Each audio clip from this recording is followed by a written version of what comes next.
Your show is disconnected now for Homer, by the way. Of course he is. He does that. He'll disconnect. It's Grayland Trio's League tradition. I always get disconnected. Yeah, Lord Hunger has the same problem when we do Mega Mech. So. All right, well, that was all recorded, so that'll be glorious. But as you enter the studio for your pre-match interview, you'll see Olaf is kind of lounging on a seat. His feet are propped up on one corner of the desk. He's taking his jacket off and draped it over the back of his chair. He's wearing a white button-up shirt, and his pants are held up by suspenders. And it looks for all the world that the man is just trying to enjoy some peace and quiet before this week's events kick off. And I just noticed that in my notes, I didn't actually indicate what was teal this time. It was intended to be the suspenders. So the suspenders are teal. That was the whole reason for the jacket being off in the first place. I just kind of expanded off of that. Seeing as you guys approach, though, he will give, of course, warm greetings to both the Countess and the Baron. He'll stand up, put his coat back on, and motion for you guys to take your seats. And then, after a few minutes of some idle chatter, the production team will approach and finalize everything. Lights go dim. Olaf is counted down. And I just realized my camera's actually blocking some of the text I have to read, so... Just a quick second. Slide my mouse one more time. While we're doing that, I just want to emphasize that if there's like a place to like lounge or something, Skylar would absolutely find like a lounge. Oh, I've definitely thing to like lay down and would not get up until the absolute last moment when the director is telling her to come over to the broadcast area. I feel like she would definitely have her feet like kicked up on the coffee table between the two, like either the two like love seats or the two couches or whatever. Yeah. And not necessarily crossed at the angles, but like just have her feet on the edge of the table, just hanging there. Yeah. Anyway, so yeah, Olaf starts up and he says, "Welcome back, Mech fans. Welcome back to the greatest spectacle on the planet. After that last week, we have a pack of teams clearly locked into the top 4 spots and a couple of teams near the middle and then everyone else near the bottom. With only 3 weeks left in the regular season, one may find themselves wondering if the playoffs are not already decided. But to that, I simply say keep watching, keep supporting your teams, and, most importantly, keep supporting the league. We have plenty of amazing combat sports entertainment action coming up over these next couple of weeks. Just you wait." And Olaf will pause for a moment, refer to a note card, and he just chucks it aside. He's like, whatever. And he says, "Krieg Dominion Media, Donegal Media Group, Solaris Broadcasting Company, meh." He'll take a drink from his cup, and then he'll resume.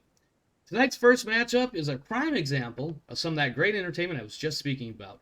Coming to us all the way from Hesperus 2 to literally lift his team up by the bootstraps and charge them into more wins than they have ever had before, with a current record of 4 wins and 2 losses, and presently ranked number 3, Barrick Isaac Weissman, recently appointed manager of the Lyran Debutantes, and, as rumor has it, a close personal friend of the Archon herself, Katrina Steiner. Please give the good Baron a warm welcome, my friends. Thank you, Olaf. It's always a pleasure to be here. And Your Excellency, Lady Skylar, it's a pleasure to meet you as well. Baron, it's a pleasure. It's a pleasure to finally be across the table. And of course, hosting the debutantes and facing them in tonight's match are the only team in the league to presently remain undefeated, with 5 wins, 0 losses, and a draw against the Industrious that I am sure is still stinging a mark on the side of this team. Currently ranked number 2, the Davion Golden Suns are looking to retain their Trinity Cup championship, and while they are certainly in a great position to do so again this year, there are 9 other teams trying their best to prevent that from happening. And how can we forget the ever-refreshing Countess Skylar, Hawk, and Davion? Please, everyone, smile and wave at the wonderful Countess.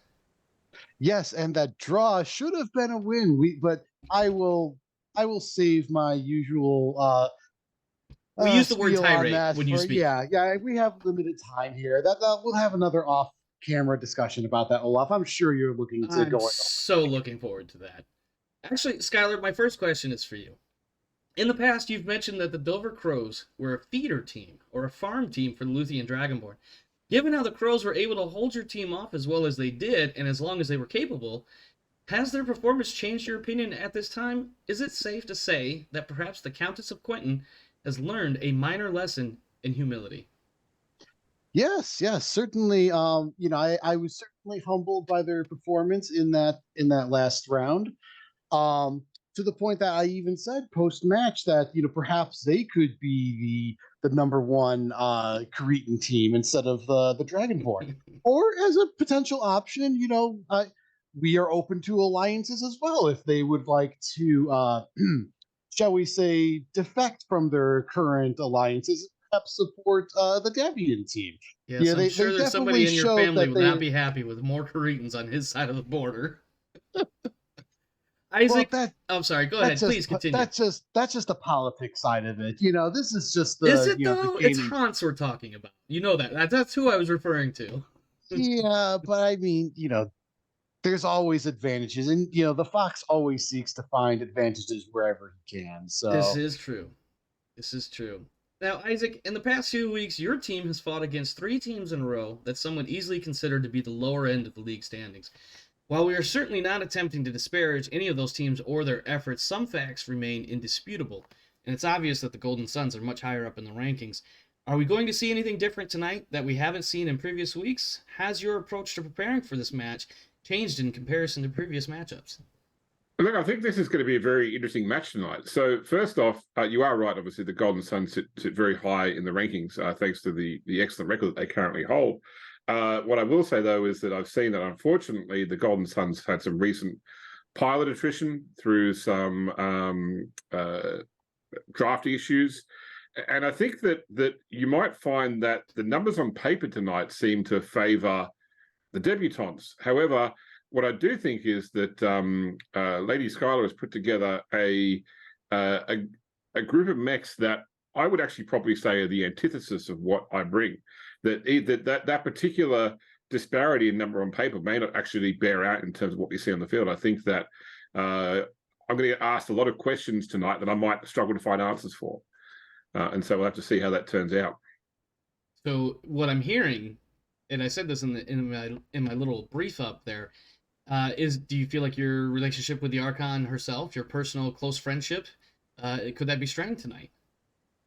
Oh, look, I've said it several times here, Olaf. I think that politics has no place in combat sports entertainment. I think that the relationship I have with the Archon will continue to be what it is. And I've obviously come along here to promote the Steiner brand in this competition. And win or lose tonight, I'll make sure that is what I do. Indeed. And some would say that you will either win or lose tonight. It's just a matter of finding out which. But I digress. I'm being a little snarky, and I apologize if anybody is offended by that. Skylar, this is the first week in which your team will be performing in your brand new stadium. I asked about this briefly last week, but of course a lot of details were still in flux. What can you tell us about this new Davion Arena that you have recently acquired?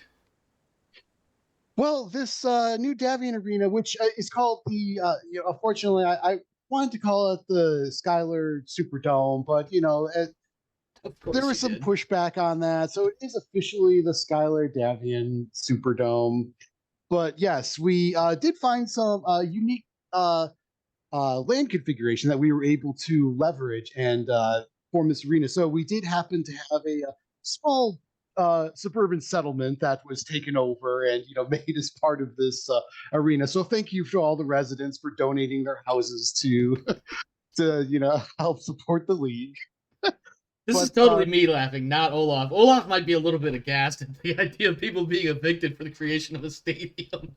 No, there's no one in the buildings. They were, compensated not anymore. They were compensated for the use of their homes for the gaming for the league. But I don't yeah, think certainly the Gaming Commission would be happy with that. I'm sorry, please continue.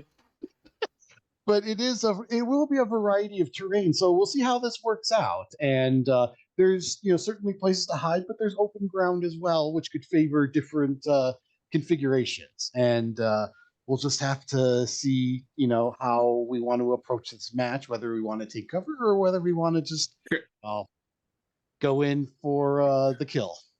Can I ask, my lady, did you actually meet with any of the people that were living in these homes beforehand, or was it just something that you heard about through your people? Directly, no, I didn't meet with any of these people. It was all arranged through my associates, and I mean the place was was a dump anyway, and they were looking to repurpose the land for I only ask because I was doing some research on the stadium before coming here tonight, and I'd actually my understanding was that the settlement was once a atomic testing facility prior to the implementation of the Aries Accord and hasn't been used since then. So you might want to check with your people to make sure that someone isn't pocketing the difference. Oh, that is an interesting point there. But there could put again. I didn't meet anyone. I was just told that there were people there. Maybe there were residents. Maybe there were squatters. But maybe there's a funny deal going on the side. But the important thing is we're here for a match. I'm sorry. That's me. I've been trying to hold it. Get that out with a stick. I've been trying to hold it in and not be a bad GM. I mean, correct me if I'm wrong, but Solaris has constant rain because it was used for atomics testing. Like in the old Star League, they used to do nuclear testing on. I don't recall seeing that, but I won't disagree with it. Like that sounds legit. Yeah. I know the weather on Solaris is almost constant rain. So okay, yeah. I mean, we could go with that. I mean, who knows what happened 300 years ago in the golden era of the Star League that never would. Yeah. Well, I guess. Where am I in my notes here? Isaac, as it turns out, I understand you are also now in the final stages of negotiations in closing on a stadium of your own. Care to share any of those details with us and what sort of ROI or other benefits you're expecting for your own team? Look, I think that there are several benefits for it in terms of the stadium attendance, the ability to merchandise and sell through the people that come in and see that. But that also has its costs as well. Like there's a lot of paperwork in order to ensure the safety and integrity of a Battle Mech stadium on Solaris, obviously to make sure that the fans that come along are safe from the ordnance that fills the air. I think that more importantly, what it does is it gives a little bit more control over the environment to the team that runs it. So I'll be interested to see how my opponent uses that to her advantage tonight. And I think that it may give us some additional opportunities going forward. So I think that the ROI is really more of the ROI is for the sport, not necessarily for the team. The team benefits, but than an actual number attached to things. Well, the fans benefit more. When the fans benefit, the leagues benefit. When the leagues benefit, all teams benefit. A rising tide lifts all boats. There you go. I like the way you said that. Now, as a follow-on question, do you have any names picked out yet? Not yet. No. I do have to write back across to the Archon to make sure that anything that we do is in line with the presentation we're putting forward here at Solaris. Absolutely. And so I'll save that until our grand opening. There you go. Skylar, Week 8 sees you going head-to-head, toe-to-toe, perhaps, with your hated rival, the Luthien Dragonborn. We know the animosity you feel for the Draconis Combine, especially given recent events in the last year or two, but of course, this is Solaris. Tell me, cooler heads, or will this be a fight? Or will this fight be a blood and blown... Oh my god, why did I write this crap for myself? Tell me, cooler heads, or will this fight be a blood and bone blowout bash as you drive your team to take everything you can get from the Dragonborn? I'm going to talk to my writers about this bullshit. Oh, absolutely not. This is going to be, one hell of a match that will be one for the fans to remember. And I'm calling it out now. I will be taking the field against the Dragonborn.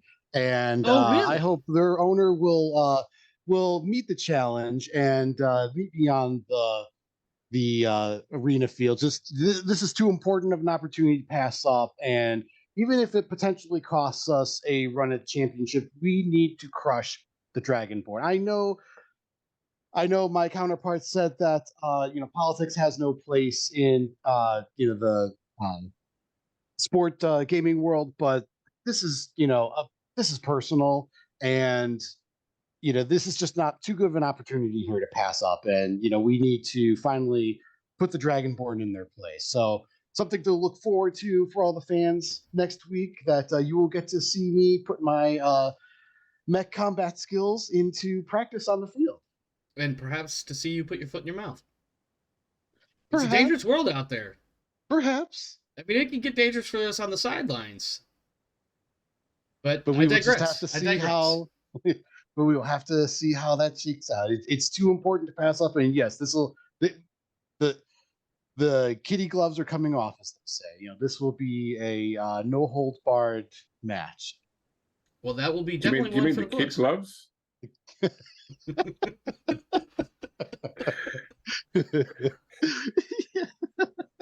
Oh my God. I said that wrong, but yes. But it would be funny if she actually said it. No, I could see her saying it the wrong way. Just one word off. I mean, you saw me try to get through my own alliteration, so it's par for the course at this point.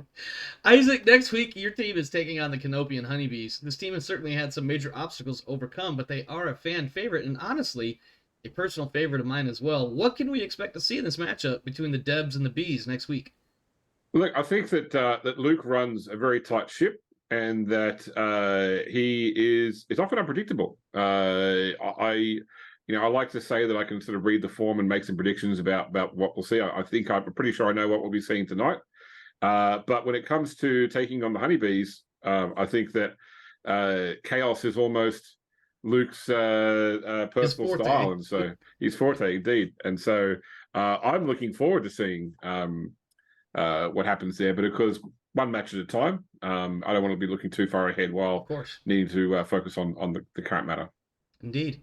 Well, there you have it, Mech fans. Sit back and watch as two teams that are nominally allied for the hatred of the Draconis Combine or for love of money duke it out for bragging rights and for their pride. And that match is starting now. Actually, not literally now, but it will be starting in just a second. Let me play with my buttons over here. Okay, there. We have it on that one. All right. Our first task is the midweek events. Let me get to the right page here. God, this is so weird. Having this new monitor is really cool, except for the part that I am not used to how it takes up space. All right, I have already done the free experience points for each pilot and tech in both teams. So that does take us to the midweek event. Starting with the home team, Golden Suns, you have training and recruiting. So if you could make that, let me review my notes just to make sure. Yep, 2d6 for your training, please. Yep. And as James pointed out, I did lose some good pilots and techs. So yeah, definitely. Yeah, I noticed that when I reviewed it. And I was like, oh, that's right. He's got 2, 3, 4s. Ooh, that's going to be tough. Okay. A 9 is going to give you +1 experience point to each pilot and tech not on the injured list, which is all of your people. And you've got a lot of tier 1s, by the way. Yeah. And what's funny is I only had my, I just put the experience into all 3 of my tier 2 whatever pilots to give them the SPAs, and then I lost 2 of them. Yep. It's happening across the board for a couple of teams. It's usually what happens with the teams that are really good because they have those modifiers going because of their win streaks and whatnot, that they're facing some new challenges with their management and their rosters. Go ahead and give me that 2d6 for recruiting, and we're going to add 2 to this one because of one of your sponsorships. All right. Also a 9, but for a total of 11. Yep. That is actually good enough to get you a pilot and a technician. Are you going to hire both of them, one of them, or none of them? I'll have to hire both of them, yeah. Okay. All right, for the first guy, 1d6. Actually, let's do this. You're going to roll 1d6 twice, once for the pilot, once for the tech, in that order. This will be their experience levels. All right, here's the pilot. And he is a green. 3. And then here's the tech. He is a regular. So, all right. I don't think you can play. You rolled 2 random veteran pilots last game, so. Are you talking to me, or was that him? No, it's a Foamer. Like when he lost his 2 pilots, he rolled 6 for both of the skills. Oh, he did. That's right.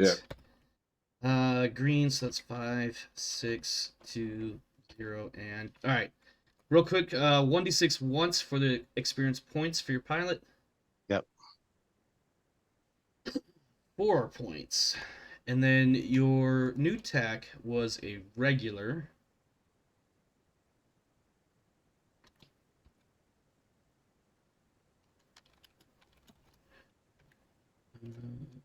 Let's do this. Control C, Control C, Control V. Yeah, it's funny that you mentioned those 2 veteran pilots, James. Those replaced the 2 that left. So yeah, they're already getting put back into. Yes, but now you have the opportunity. In fact, that green pilot, I'm half tempted to make that Skylar, but I think we agreed that she was going to be a regular. I think which would be what 4-5. 4-5. 4-5. Yeah, because I remember this was a while back at B2 that we rolled for like her stats, and yeah, it was just she got a little bit of training, but yeah, actually, I'm gonna change one of your pilots' names, but I'll do that like after when I update your roster for this match. Okay, I'll put Skylar on there as one of your registered pilots, okay. as a regular one. Go ahead and give me another 1d6 for experience points for your technician. Oh yeah, a 1. So here's a system question for you, Omar. Yeah. If Foe had done his events in the other order, if he'd done recruiting 1st and then training, would the training have applied to the people that just got hired? That's a fair question. You know what? Are midweek events simultaneous, or they are intended to all happen more or less at the same time, because they all would happen literally in the middle of the week. I've never actually considered if you recruited first, because me not paying attention and just slapping buttons, I would have given every one of them an extra point. Even though that probably wasn't what I originally intended. But as you had stated before, bug testing and whatnot, or prototyping, and finding the intent versus what actually happens. Yep. Whatever exactly it was you had said. Probably mangled. And damn it, James, you gave me your hold on, maybe it's on your spreadsheet. Because I didn't actually write it down on my notes. Marketing and training? Marketing and training, yes. Okay. All right, go ahead and give me that 2d6 roll for marketing, please. Well, that's a 2. That's a negative. That's going to be a nothing. And then you'll... No. 2 isn't 2 rolling 2 shit, no, you're right. That is a -1 on your next sponsorship attempt. Cumulative with any other modifiers along the way. So let me go ahead and put that in here. -1. That 2 should have come out of there.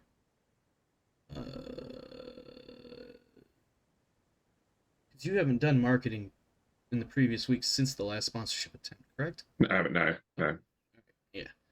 Which means I forgot to take that one out of there. All right, go ahead and give me that 2d6 for training. That is also that's a nothing. Yeah. Yep. Get these rolls out early. Yeah. All right, and both of you are doing gather intel. We'll start with. Oh, I had this. I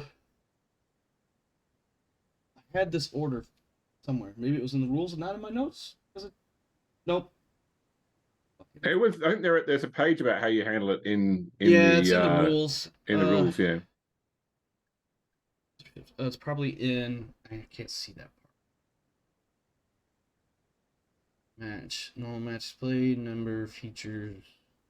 I remember writing it in there because I wanted to make sure. Oh yeah, here we go. If the match is player versus player, the team whose result was determined second has the first option to adjust their lineup. Okay, so one of you gets resolved, and then the other one chooses whether or not to change anything first. So it flip-flops in that way. So I always do the home team first for resolution. So, Foehammer, go ahead and give me that 2d6 for gather intel. You have no modifiers on that. Right. For a total of 10. That will tell you mech chassis and weight. Okay. So your opponent is bringing a guillotine, which is a heavy mech. Yep. No, I'm not. That shouldn't be my setup. That's what I have on your. I was actually a little confused by that too, but I went with it because that's what you had. The spreadsheet you sent me was. Somehow it got overwritten by an old. That wasn't what I was trying to do. Yeah, because you said I was the same. Go ahead. Yeah. Yeah, because what I received was a guillotine, Wolverine, and a Phoenix Hawk. Okay, because every time you send me back the file, you send me back a new version of the file. Like, because every time I go and put in all like the mech prices, and then when I get the file again, they're all taken out. So you must have overwritten my original match. You must have used an old file for the match. Double check with what you sent me. It is entirely possible that I did not copy and paste like I thought I would.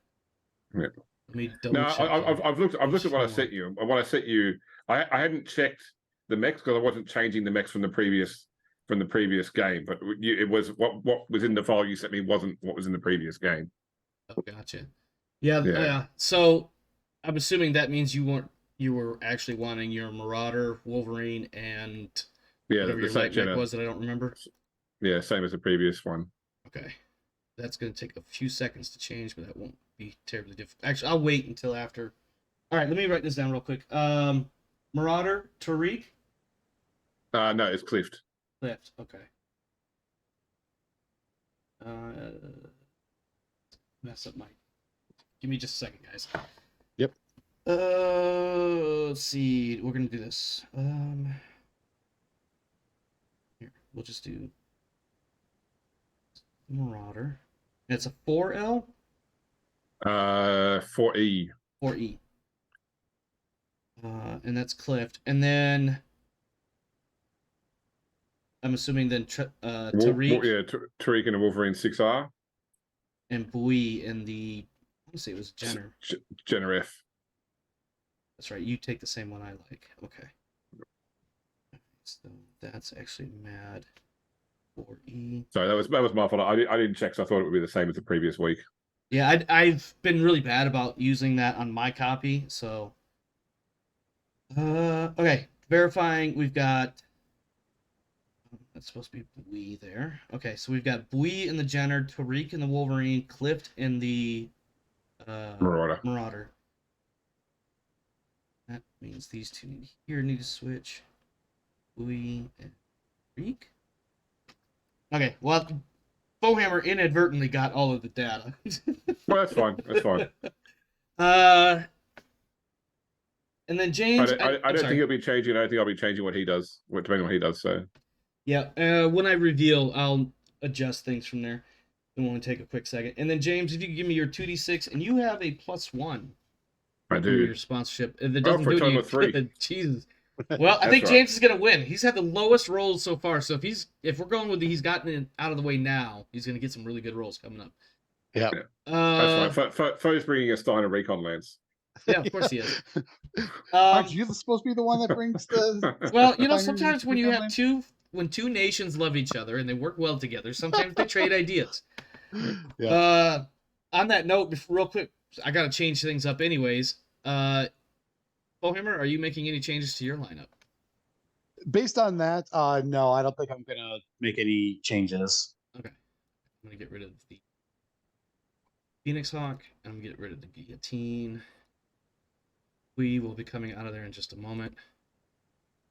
All right, first things first. Assault. Where are you? Oh, it's a 4A. Does that sound right, James? 4A or 4E? It's a 4A, yeah. 2 PPCs, large laser, medium lasers? Yeah. And then your light is my preferred Jenner. Okay. And then let's do this. Wait, hold on. I'm trying to remember how to do this. So swap pilots with the Wolverine. You should get the other mix on there so you could have swapped pilots for the previous mix, then delete the other ones. Yeah, I see. Yeah, I see where I should have done that. Okay, Wolverine. That's gonna have Tariq in it. Yep. Tariq is 1-1. Oops. 1-1 and 2 edge, no tactics. Okay, 2 edge. And he also does not have any SPAs. And then the Marauder has Clift. Yeah, 1-1, 1 tactics, 2 edge, and natural aptitude gunnery. Hold on, I did that wrong. 1-1, 1 2 edge.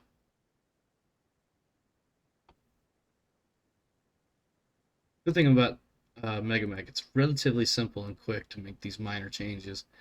Natural aptitude gunnery. Got it. Okay. And then all these guys need to have the same camo, because otherwise it's going to drive me nuts. Yeah, me too. My OCD will be triggered. Okay, I think I got everything. Let me go ahead and divvy these guys up to you. So these are full hammers, and then you can do a quick once-over. James, I would recommend doing a couple of once-overs just to verify. I think I got them right. And yeah, I see now what your interview comments were talking about when you said that on paper your team is absolutely destined to win here. Yeah, but I have I've gamed this match a couple of times, and yeah, it's always been a really close result. I bet. Yeah, I mean the Marauder 2 alone is, that's a tough mech at long range, and And you don't have when you put a 1/1 pilot in it, that's crazy. And then your Atlas, the only long range thing you've got is the LRM. The LRMs, which are not a reliable, constant. You know, I mean, you're going to constantly take missiles, but it's not a very good point blank or what have you. Yeah. Not point blank. Point direct. Jesus Christ. Direct. Direct fire. Yes, thank you. I was getting there. I knew what I wanted to say. It just was not coming up. Whew. I promise I know what I'm talking about.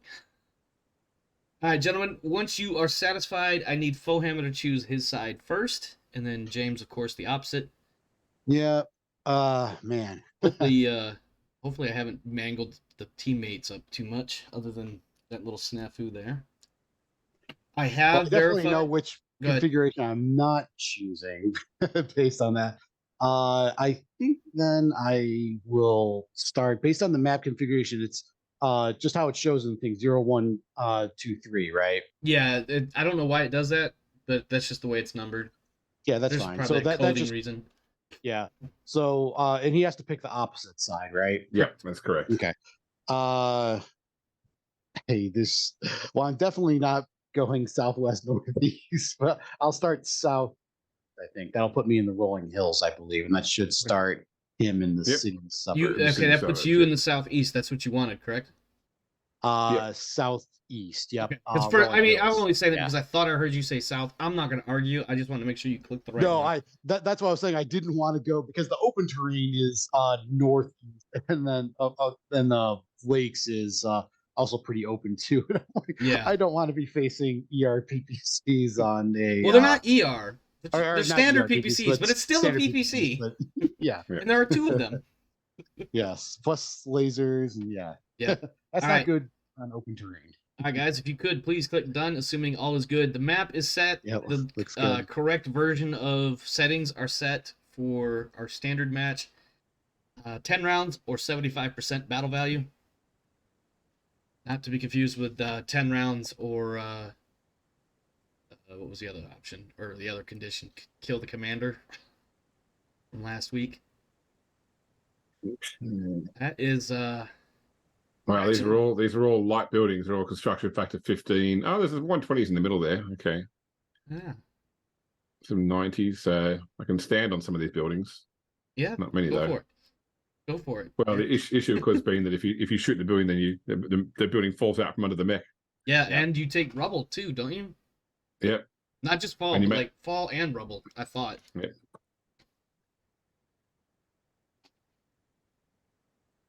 Well, this will make my note-taking efforts an interesting challenge.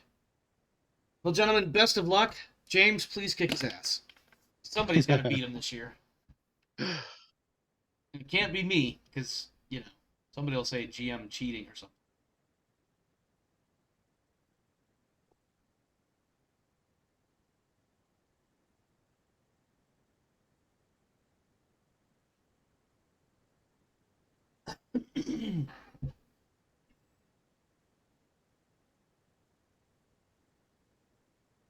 Oh, wow.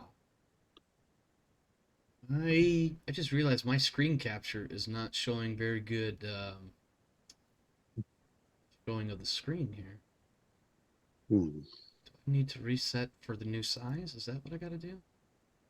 Well, it says display. Huh. Okay. That was weird. Oh. I see the problem. Anybody watching the video right now, don't get weird. Don't get weird. I'm just resizing the actual capture window. It's getting weird. Well, so I'm trying to figure out how best to explain this without sounding odd, but basically the capture window is larger than the window. I'm sorry. I know what I'm trying to say. I just can't think of the correct words here. But essentially, the capture window isn't the same size as the preview window. If that makes any sense. So, like, the setting scale is off a little bit. I didn't notice that until now.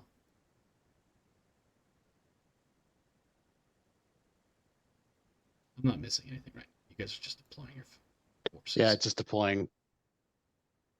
Okay. All right. All right, there we go. All right, look at that. Grimdark James getting some of that Omar initiative.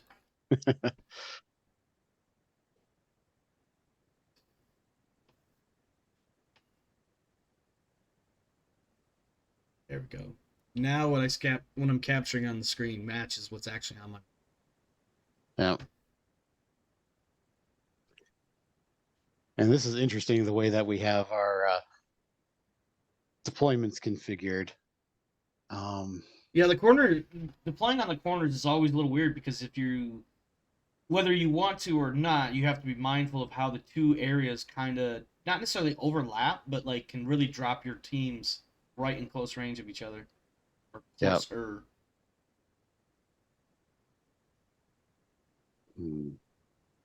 It's moments like this where I wish I played Fate Grand Order or some other cell phone based mobile game. James got it. James got the joke right away. Do this this way.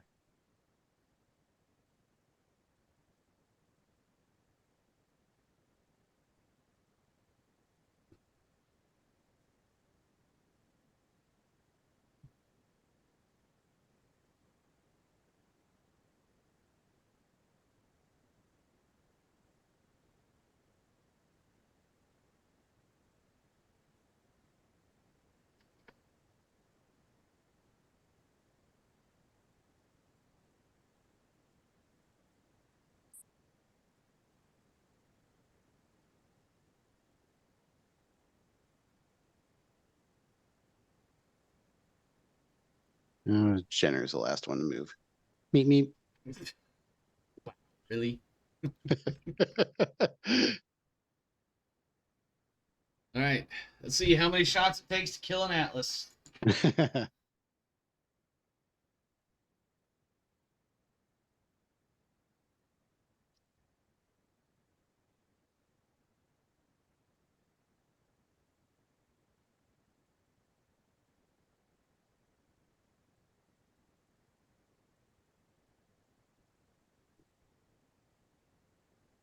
Warhammer, I think some of your constituents are going to start calling the Skylar Davion Superdome the SD Square. That'll be its street name. People refer to it in common parlance as, "Have you been to the square?"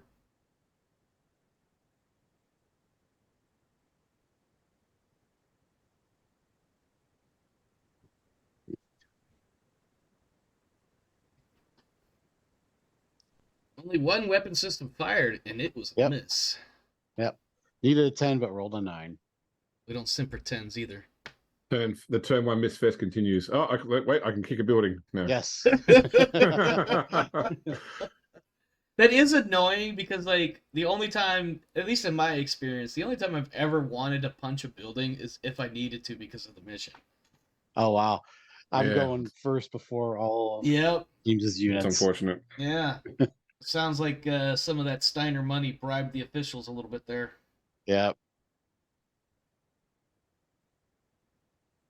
Oh, I don't know if I can. And the Atlas has to go first.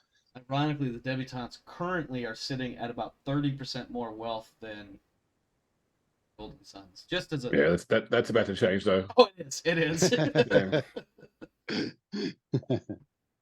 I mean, that's what you would expect from the Lyrans. I mean, the make big purchases, make big profit. That's right. Can't gain some if you don't lose some. Actually, that probably makes zero financial sense, but whatever. This is probably a mistake. Facing the Golden Suns was your first mistake, son. I'm sorry. Yeah. Facing the Debutantes. I forgot who was who for a second there.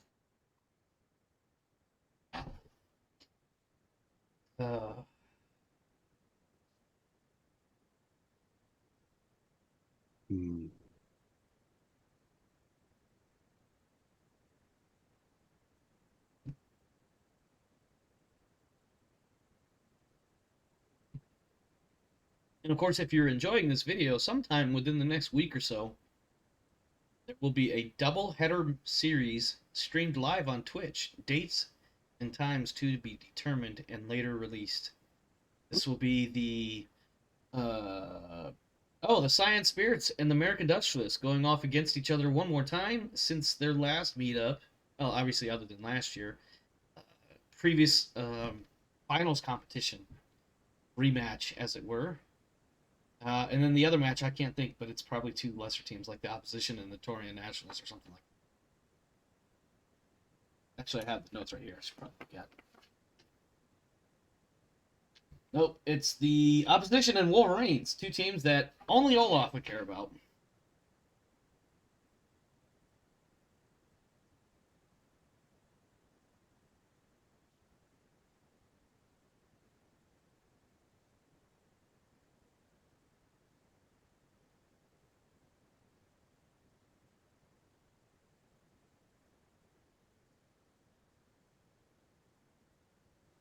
Of course, the Marauder moved by not moving.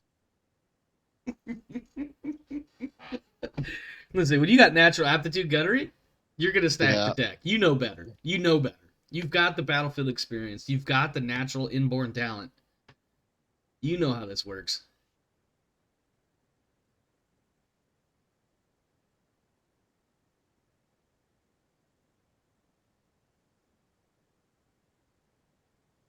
You know, I went and got a bigger screen, but short of zooming out even further, I do not have a screen big enough to show all of this action on it. There are two mechs not in the fight. Or not on my screen, I should say. But it looks like I'll be taking some notes here in just a second.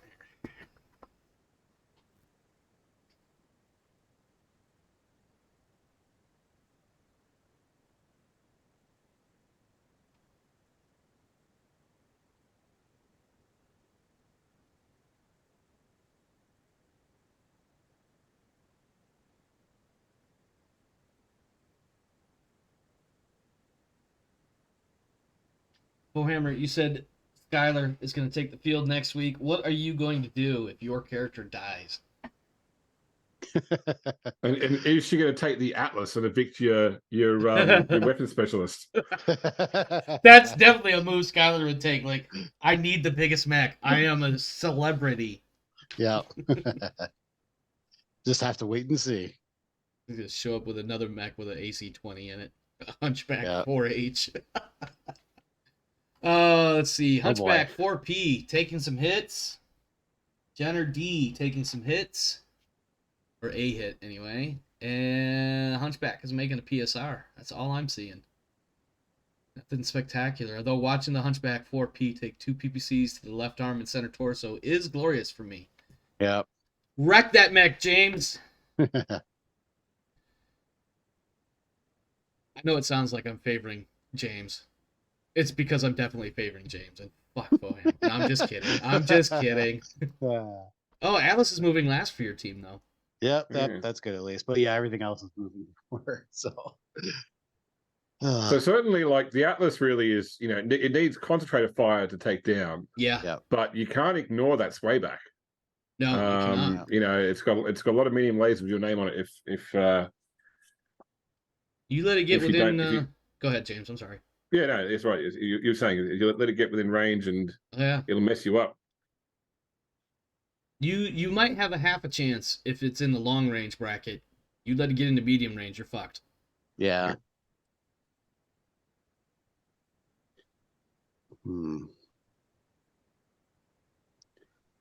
Yeah, see, this was a mismatch against the Jenner and the Hunchback, and now you got the Marauder bearing down on it with the PPCs. Well, 20 points of damage taken off of a Hunchback 4P is not big, but it's not small. It's still got 16 CT left. It's got more CT left than the Jenners do with they're fully armored. Yeah, but the Jenner has something that the Hunchback doesn't have. Actually, it's got 2. Chutzpah. Is that what we're calling it? I was gonna go with maneuverability and jump jets, but speed and jump jets more accurate. It's got a certain je ne sais quoi. Yes, that it does. Oh, that's hilarious. I gotta feel like if BattleTech was a real thing, that your light mech pilots are the jockiest of fighter jocks. Yeah. They are all like Maverick would be a newbie.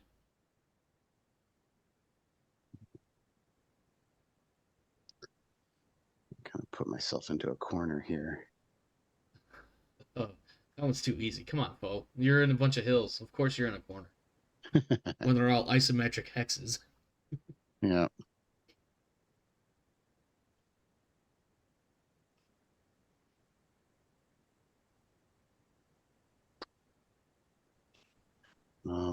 Actually, I ran out of time. Oops. I wasn't watching the time. Yep. Oops.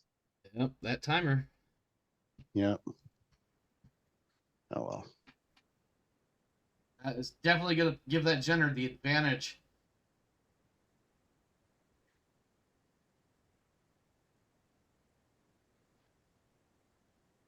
Hmm.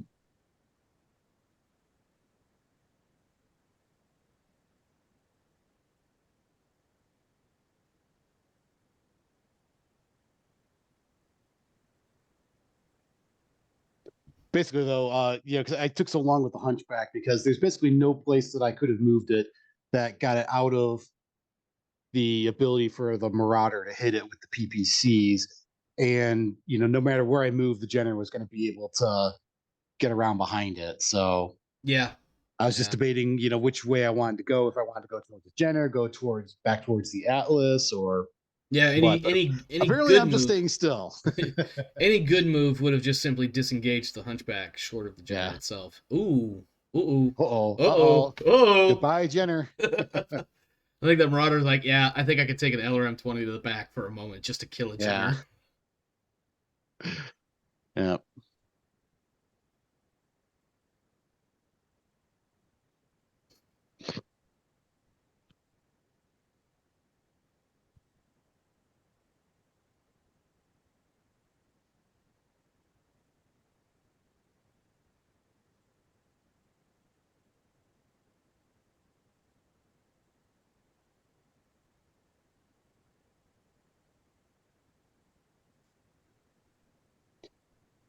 Well, that's up to piling though, so I could miss.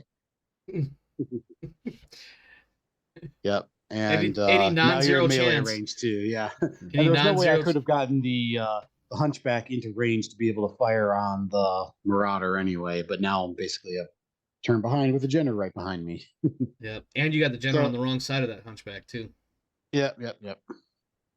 Any non-zero chance is, you guessed it, a non-zero chance. I think there was somewhere I was trying to go with that, but the moment may have come and gone.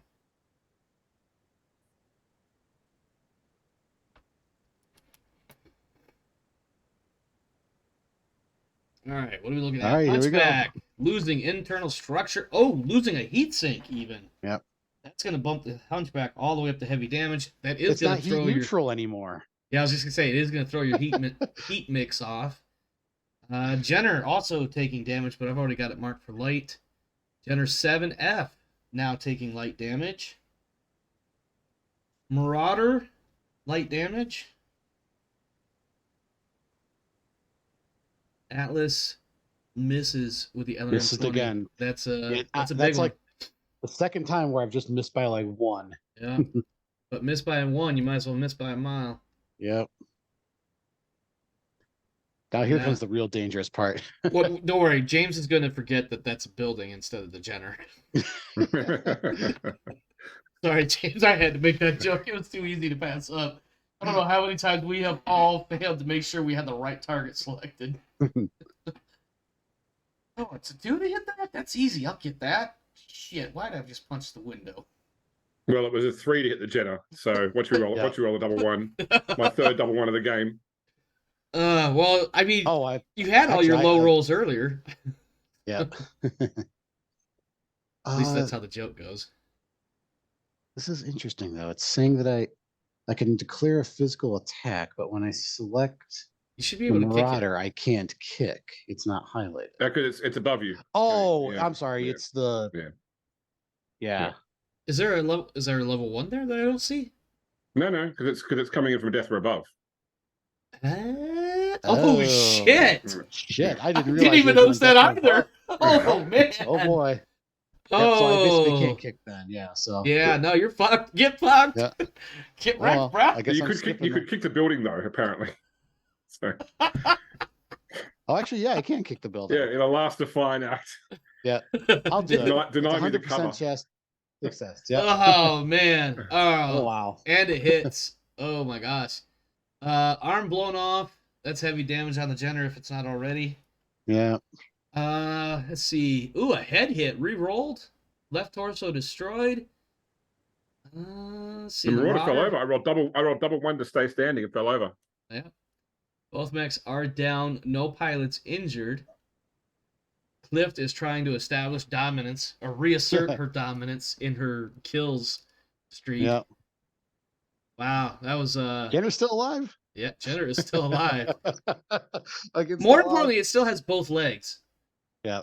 It did lose an arm and a torso. Oh, foe. Yeah. That's brutal. Lost all the initiative again. Okay. It's almost like the Marauder and Wolverine are just like, yeah, I dare you to move, bitch. I would like to declare that my Jenner is going into stackpole mode. Are you surrendering the mech? That's the first step. No, I got to do something here. I think it's going to be stand up and then die. Yeah, stand up in and roughly die. That order.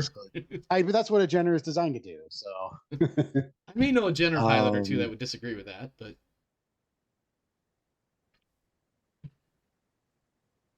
all right, for the viewers' benefit, I am merely talking smack for the interest of the game. I would like to see James win, just because it's a good story to see the Debutantes come back from behind, but not at Fohammer's exclusive expense. Yeah.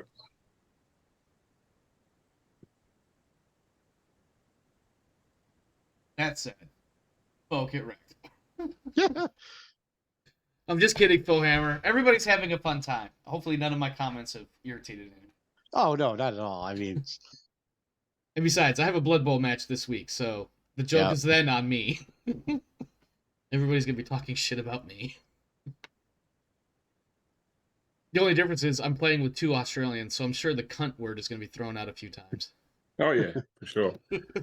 That's a requirement. Yeah, that's a requirement. Every public meeting of an Australian crew has to have that word used 16 times.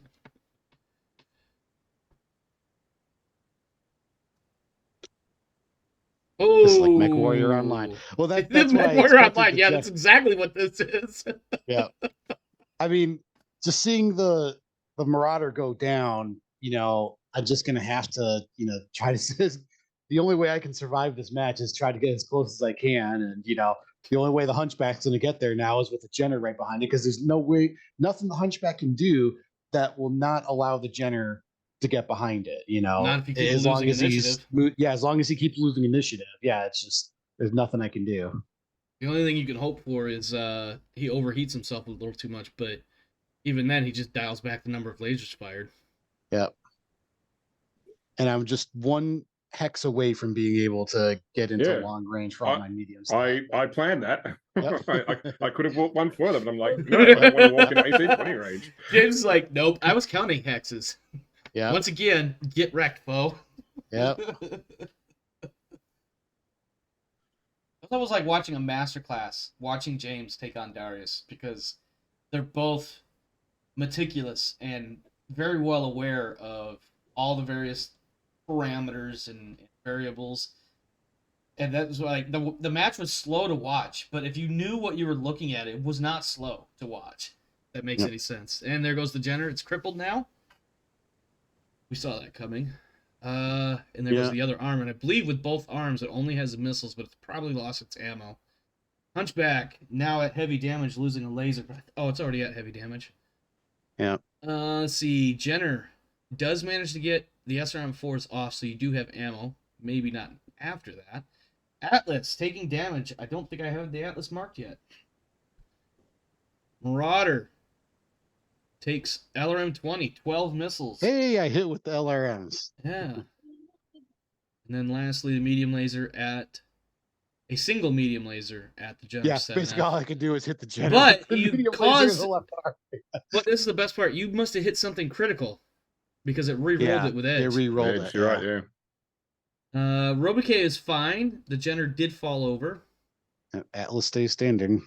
Yep, and the Atlas stays standing, which is for you an accomplishment. Yeah. Yeah. a reference to historical matters of the Atlas and the, oh God, what were those things called? You punch them and they don't fall over? Weevil walls? Yeah.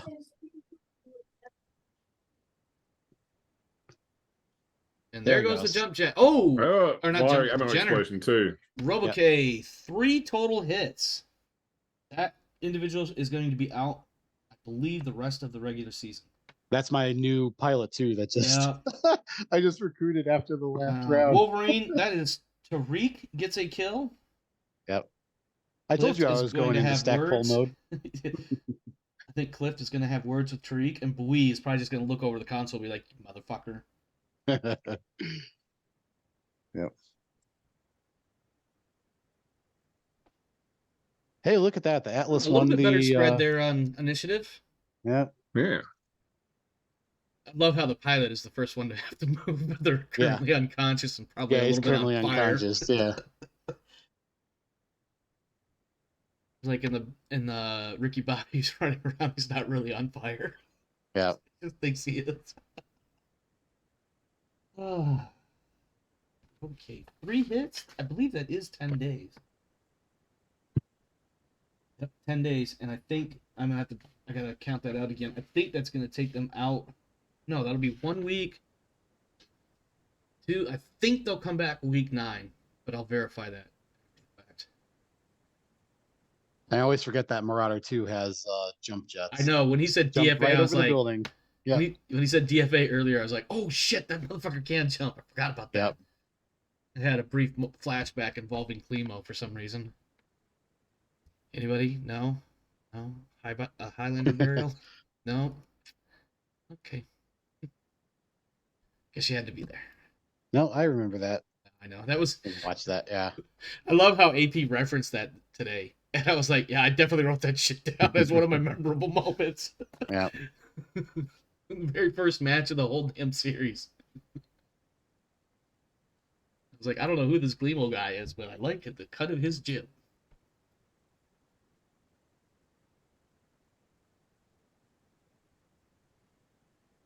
I don't even know if I said that right. I think you get the intent. Yeah.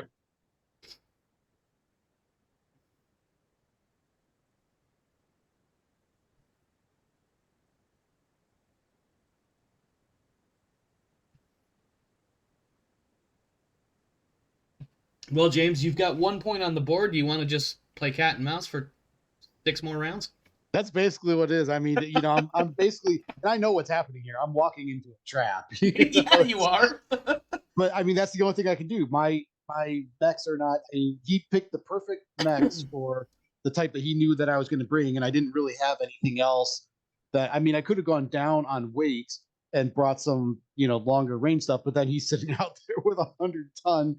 Yeah, I look. I mean, obviously, when you've got a pilot with AC-20 specialty, you've got to use an Atlas, and using an Atlas really does shape the rest of what you can possibly do. So, yep.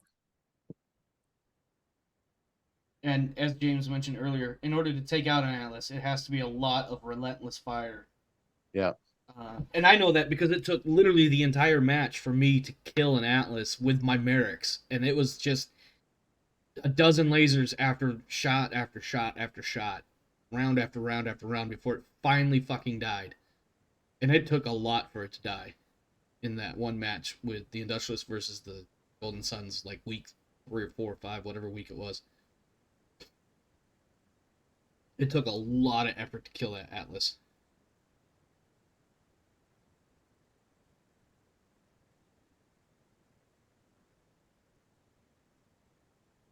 It's definitely one of my treasured core memories, by the way, just so you know.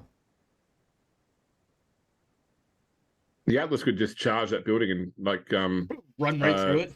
Yeah, just Gatorade man his way through. Some reason I was thinking the Chaos Mutant or whatever it's called from Dark Tide. Yeah. Boom! Mutant in your face. Actually, I mean, James was already, thinking what I was trying. I was trying to target the buildings there, but I can't do it with the Hunchback. I think it's the line of sight is blocked by the building angle. In 15, you have 11. You have you got to cut through some of those buildings or get a wider angle. Yeah. From where the Marauder 2 is standing, I had line of sight on the Hunchback's original position, but when you move forward, if you'd stayed on the hill and gone after the Jenner, you would have still been in the PPC line of sight. Yep. Which means he could reach out and touch you. Sorry, AT&T, I'm using it. It was an old man reference right there. And I don't know how effective this is going to be, but well, do I want to do that? Well, with that 15 construction factor, a couple of lasers will rip that down pretty easily. Yeah. We'll try that. Yep, there goes one of them. Building destroyed. Yep. Right now, there's a landscaping team crying into their coffee. 2 medium lasers and the SRM was going to be enough to bring it down. And now I see them. Yeah, you do. You even tucked in the Wolverine. I'm sorry. Go ahead, James. I want that building removed from this map in all future times he uses this map. Well, part of the stadium contract is a landscaping team that goes out and fixes shit or rechange, adjust the terrain. Yeah, I punched a building. In frustration, I'm sure. Yes. I'm sure Skylar has probably thrown at least a couple of drinks. Oh, I'm sure she's trying to wreck. Oh God, the Marauder is going last. I'm sure she's trying to wreck Olaf's studio, and he's like, "Do not make me call security in here." And meanwhile, Isaac is just sitting there with the poker face businessman, trying to close a sale without showing any sign of mental exertion on the moment. Confident, totally confident in his team.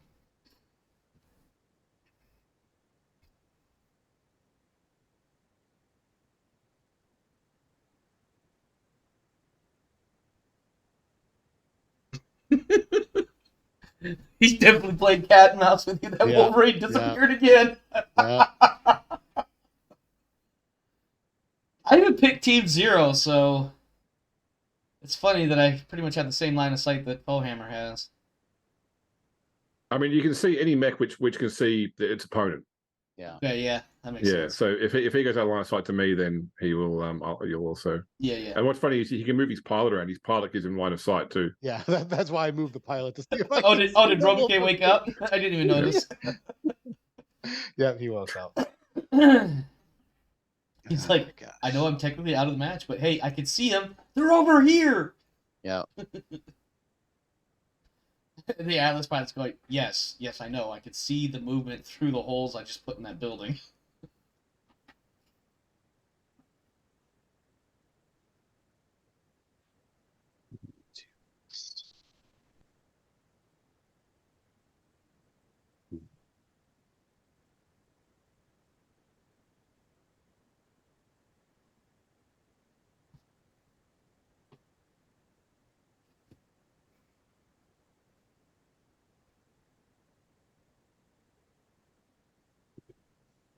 Uh-oh. The Marauder can still bounce out, but I think, other than breaking line of sight, I think you're still going to be barely inside range of the AC-20.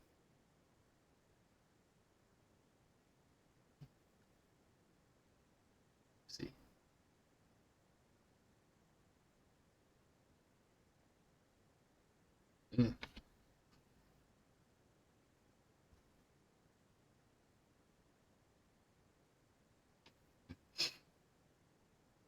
James, if I may, in Blood Bowl fashion, you can charge the Atlas, but you will have to make a PSR for turning on pavement while running. I know. Yeah. Or the Battletech equivalent of a go for it, I guess.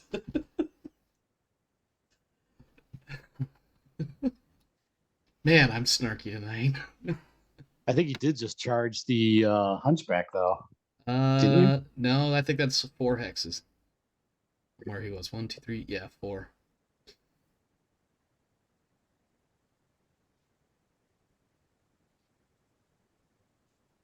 And that was very smart, because now I can't hit him with the Atlas. Correct. Because that building's in the way. You can destroy that building and get it out of your way. Your landscaping team will be sending you a new invoice. Yes. These are the charges for 1 building. Correction, these are the charges for 2 buildings.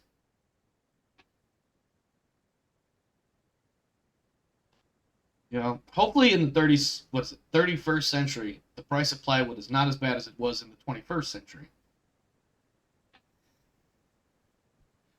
I am, of course, referring to 2020 and the price gouging that took place. Oh boy. All right, Hunchback losing more shit. I think I already have the Hunchback at heavy. Yep. Yeah. Heavy is Hunchback is just getting ripped apart. Atlas blows out a building. Marauder takes a few hits, probably just chuckles. Yeah, and the Hunchback is still standing. And now he can get kicked in the face. Well, no, not in the face, not in the face. leg. He can get in the leg. He can go for those shins. Go for the shins, boo. There's a little Baldur's Gate interjection there.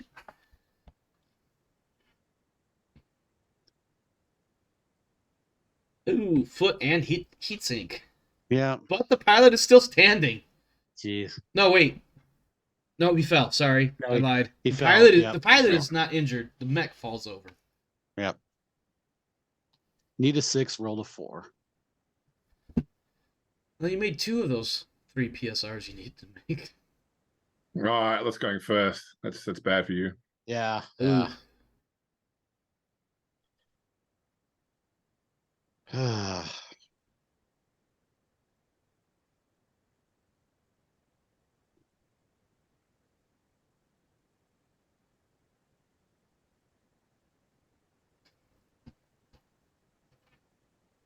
That's gonna be hard to get up from. You got a +2 PSR normally, if I'm not mistaken. Plus another 1, if not 2 additional, because of the actuators. Am I right? Or PSR? It's just a PSR to stand up. There's no modifier outside of damage, correct? Yeah. I think you'll end up with a +2 total. I could be wrong. To get that Hunchback back up. But it has taken a lot of damage. So I wonder. Nope, you've only lost 2 of your 19 medium lasers. That's an exaggeration. It was 2. Oh, what is an exclamation point? For what? I have an exclamation point on the screen over the Hunchback.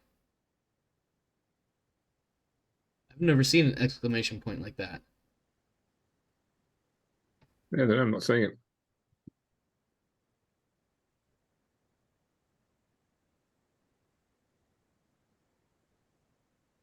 It's a +1 for the left leg. The Foot lower actuator destroyed. Yeah, okay. Yeah, that's 1 fall. I wonder if that's why I'm seeing the exclamation point, is because you're still attempting to stand up. Yeah, because I fell over. Yeah, because I need a 5, rolled a 3. Ouch. Fell again. Yep. Avoid damage on the pilot though, but that's 1 attempt. Careful you don't force yourself into another PSR and Yeah. run on pavement. Assuming you're basically able to stand up in Can't the do first a place. whole lot. Yeah, I don't know if I Well, can. you're kind of hemmed in, so you're kind of... Yeah. Yeah, I basically can't move anywhere.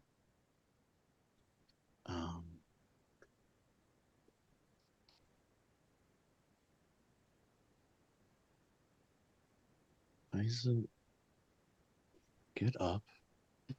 Stand up. Damn you.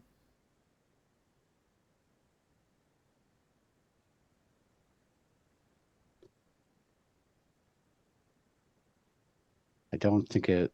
That was weird. It's like it... Well, I know I fell down again, but it was saying I could try to get up again. I don't know if it... I don't think it let me. I'm still showing as prone. Yeah, you also could have ran out of time after the 2 PSR attempts. Yeah. Well, I did get up, and it told me, do you want to do careful stand? I said, yes. And then click done. It's like, are you sure you want to end your turn? This unit has not moved, but it was saying I couldn't move any more hexes. So I don't know. It is what it is. I'm basically just trying to, at this point, trying to survive. Die. Yeah. Oh, look, my pilot can move. He's just going for a walk. just walking through this Made up town. Yep. Let's see. Yeah, pilot doesn't get injured, so that's a plus. Well, it only shows the one. Excuse me, the one PSR. I thought there were two. Excuse me.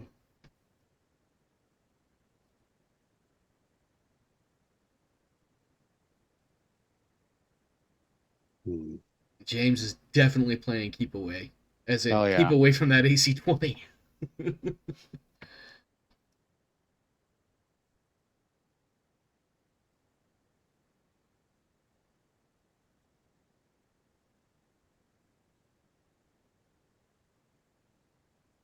Oh, your pilot that's injured for 10 days, Bowhammer?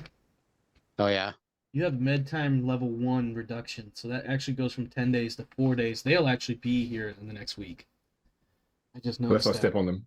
Yeah, well, I think at this point, if you step on them, it's intentional, so that would be a no-go. You would lose some fan support. I mean, it would also keep them from showing up next week, yes. So I guess that's the thing with a round robin is that there's really no benefit to debilitating your opponent because you won't face them again unless you get to the finals. Right. All right. Hunchback, crippled, gyro. Yeah. Left leg destroyed. Wolverine hits the Atlas. Marauder hits the Atlas. Atlas misses with everything.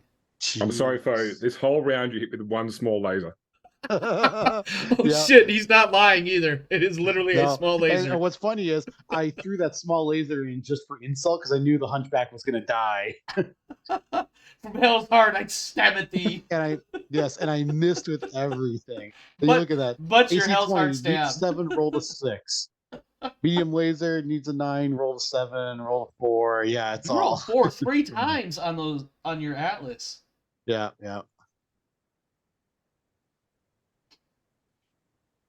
Oh, physical attacks. Gonna kick the Hunchback when he's down. Of course. Yes. Heat sink engine.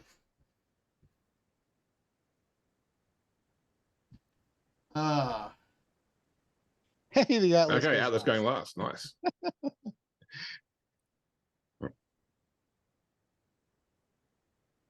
Now we see the big mutant charging in the form of an Atlas. Yep. Right lining right for that Marauder.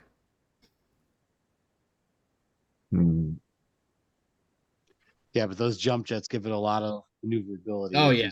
He can easily jump well out of range. I mean, he's already... Yep. Well, no.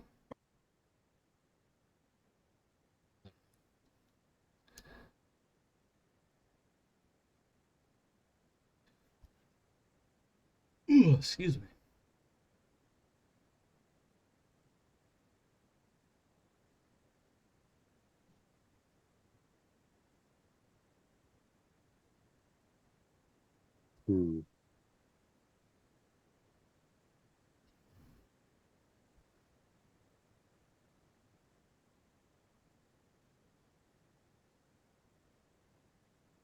You got 0 movement on the Hunchback now. Yeah. I was actually just debating whether I wanted to keep it in. It could fire again, based on its positioning. But yeah, I missed everything last round, and I don't think it's going to really make that much of a difference at this point. I'm just going to give up the Hunchback. Okay. I believe that will go to the Jenner, which will make Bwee happy and Clift a little upset.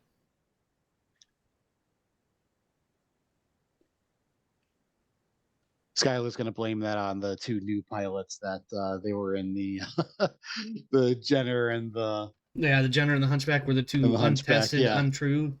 Yep, that's right. Jenner's going to have a mouthful for them. Yep.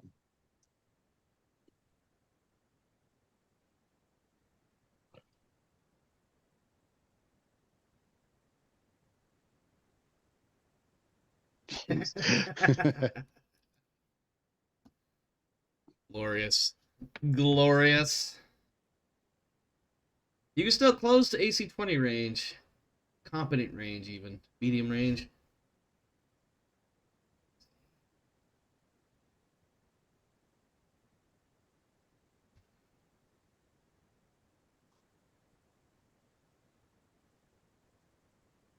Trick, of course, is getting that angle, because these, I'm going to call them water towers. Well, they're only one, so you've got partial cover right now on the Marauder. In theory, anyway.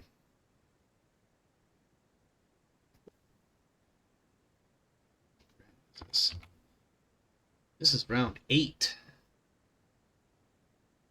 2 more rounds after this.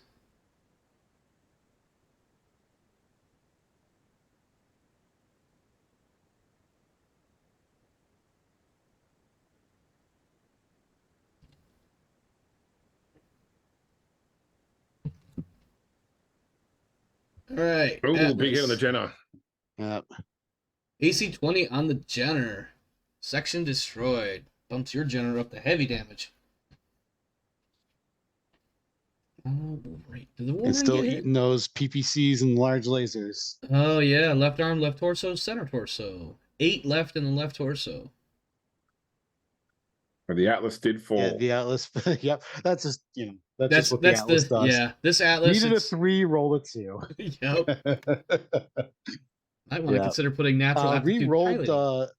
Something re-rolled with edge. Takes a hit to the left torso critical, but re-rolled with edge. What's in the left torso? Is there ammo in there? I think there's ammo in there, yeah. Oh. Yep. And the Jenner stays up. It's just, picking on the Jenner at this point.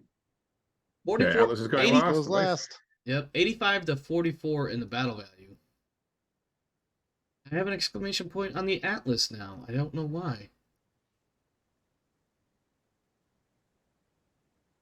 Oh, is it because he's prone and I'm zoomed out? Is that why? Maybe. Yeah, that is why. I was zoomed out too far for the word prone, so it turns into an exclamation point. Okay. So I was trying to, I can zoom back in a little bit since we're down to just a couple of max. Jenner's hiding. I mean, he lost half his firepower. Yeah, don't blame him for taking that AC-20 hit. Yeah. You of all people, folks, should know what an AC-20 can do to people. You used it enough.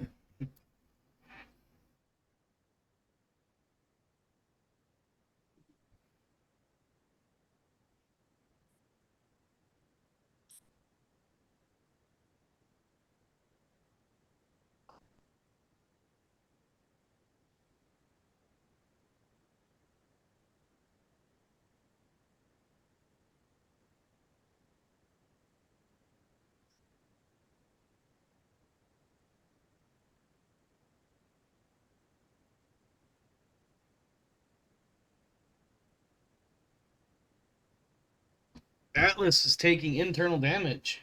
Yeah. I just marked the wrong mech. Okay, what's the critical on the left AC5? torso, but yeah, with that AC-20 hit. Wolverine, yep. Heavy damage on the Wolverine. Still standing. Wolverine was untouched until that moment, by the way. Yep. It's like everybody is still standing. Nobody got hurt. Internal structure on the Wolverine. Yep, everyone's standing. He's already heavy because he's lost 2 Right, critical final shots. round. Yep. Yep. Atlas is going last. Yep. I'm just trying to get some points on the board here. 77 to 39. Yeah. Well, if you force Mega Mech into a draw, that's 2 points for both teams, just FYI. I'm sure that's not going to help your score in the slightest. Because you still got to add in the 2 dead mechs for James. Yep.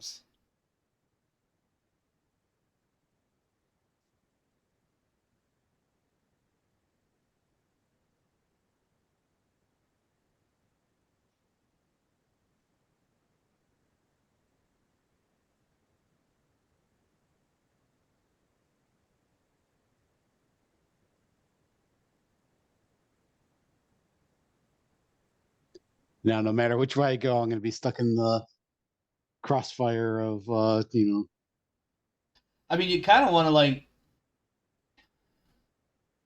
to, the only thing you can do to win on points is to kill his Marauder. Yeah, and that's just not going to happen.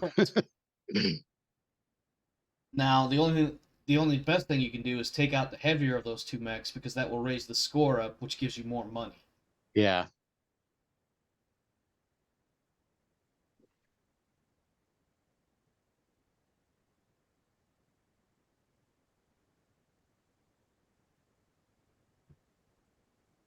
Of course, that is a little on the metagamey side, but not as important in this kind of a game because it's not strictly role-playing.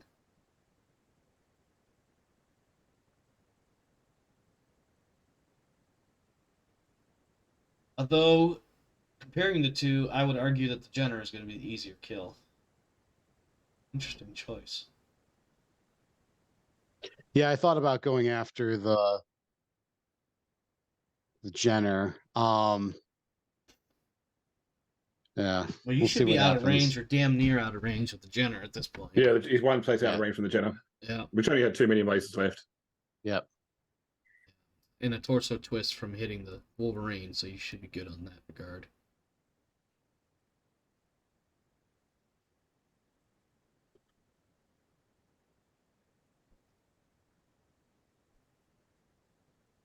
All right, let's see what happens. Atlas losing an SRM 6. Yeah. Takes the Atlas up to heavy damage. Let's see. Internal structure, got it. And you hit with only a medium laser on that Wolverine, I should say. Wow, what a final round there. That was, almost anticlimactic there. Yeah. We watched the SRM-6 go flying. Oh, James, you got to determine if you're going to punch the building in frustration or not. Punch the water tower. Punch the water tower. Falls and drowns himself. Yay! Oh, man. All right, gentlemen. According to Megamech, that is a draw, but I think we already know who actually officially won that match. But let's go ahead and start doing all the paperwork stuff. Both teams will score 2 points. So I did think it was going to be a low-scoring game. That was what my tests told me. It was going to be a low-scoring game, you said? Yeah, that's right. Well, I mean, we're coming out of a week like Commander's Week. All the games are going to be low scoring. Let me tell you that. You almost got that Atlas there, though. There was a couple of critical hits there. I mean, and it's got some juicy ammo in there that very could have easily. I mean, it's gone up like that before. So yeah.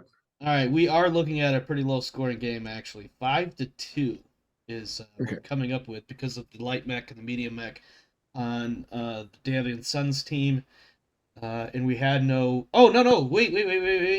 That Jenner went off from an ammo explosion, did it not? It did. Destroyed. It's utterly destroyed. Yeah, it was an ammo explosion. Let's recalculate that.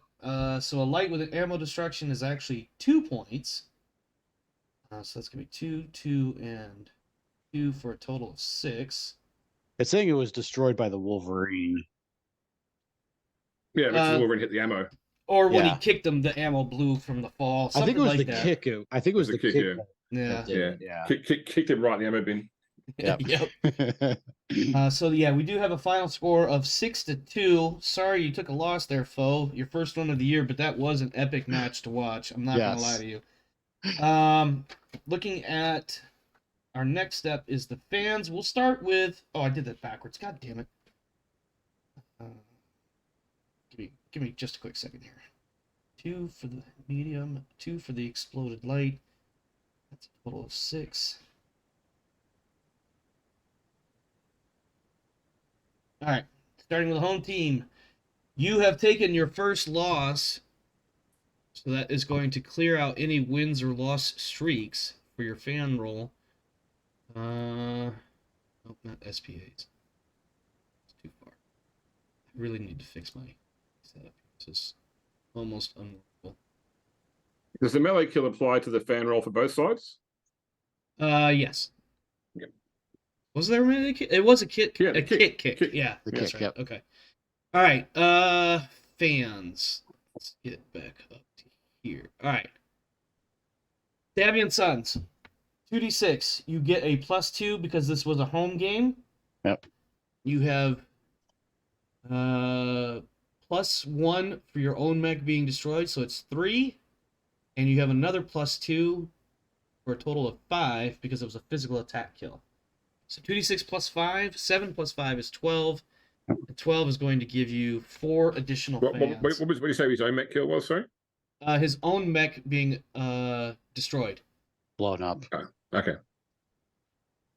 What did I say? Plus 4 fans. They don't care which mechs blow up from the ammo explosion. They just want to see. They want to see explosions. Okay, yep. And then James, you get +1 fan off the bat from a sponsorship. You now have 4 wins. So that's +1, +2, so +3 total so far. You killed an opponent's mech, or excuse me, you destroyed an opponent's mech. Jesus Christ, I'm adding these up too fast and not keeping up. So 1 for winning, 2 additional for streaks. That's a +3, +5, and +7 is what I'm coming up with here. Okay. Total of 16. Which would be +4. +4 fans, +1 additional, so a total of +5 fans. Wealth. Well, unfortunately, that's only an 8. So 8 wealth going to the Golden Suns. That seems ridiculously low. And then 18 wealth to the Debutantes. Gentlemen, our next step is the draft. I'm going to start with the Golden Suns. This should be relatively easy.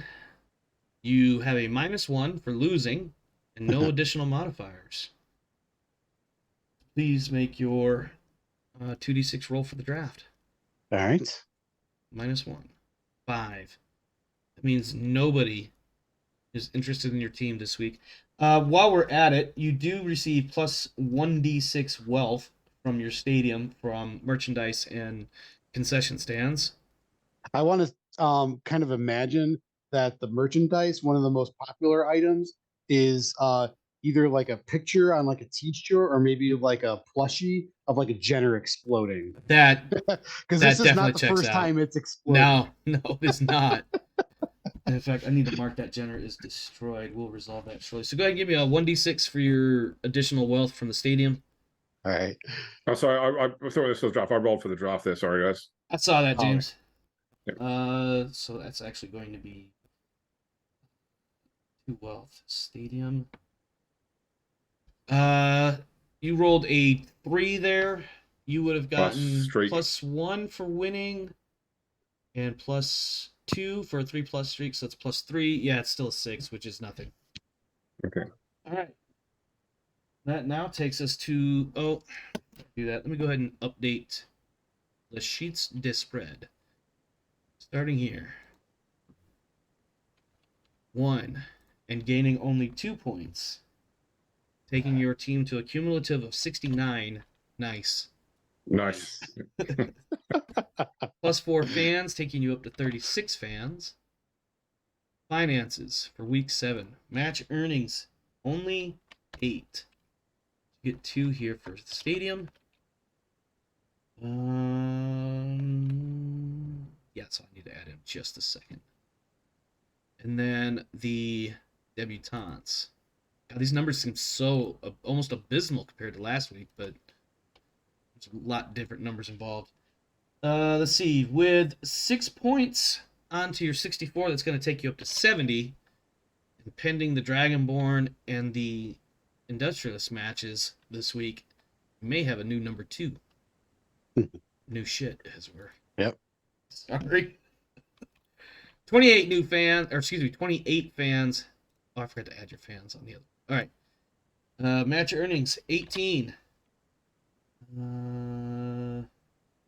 Jesus Christ. Did I do... Okay, I did that right. I'm getting ahead of myself. Sorry, guys. Added that. Fan income is 19. I need to go back to foes and add his. Knew I was forgetting something over here. 23. All right.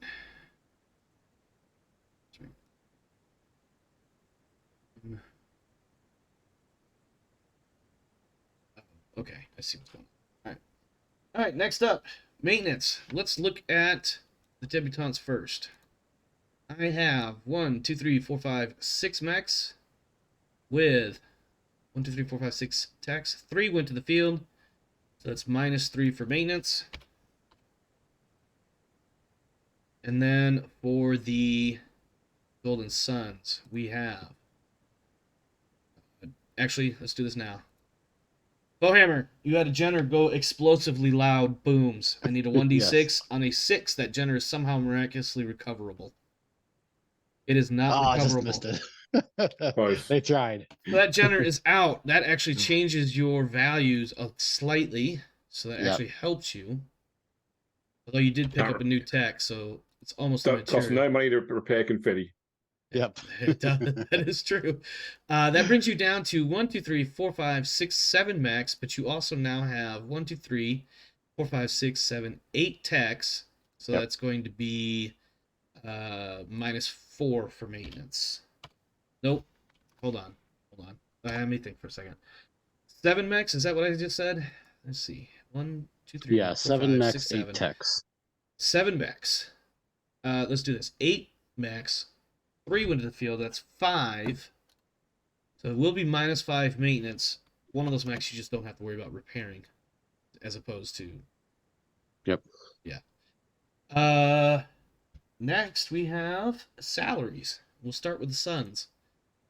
All your greens and regulars are 2 wealth total, and then you have 3, 4, 5, 6, 7, 8, 6, 7, 8, 9, 10. So your salaries are -10. And then for the debutantes, 2 for all the greens and regulars, 3, 4, 5, 6, 7, 8, 9. -9 salary.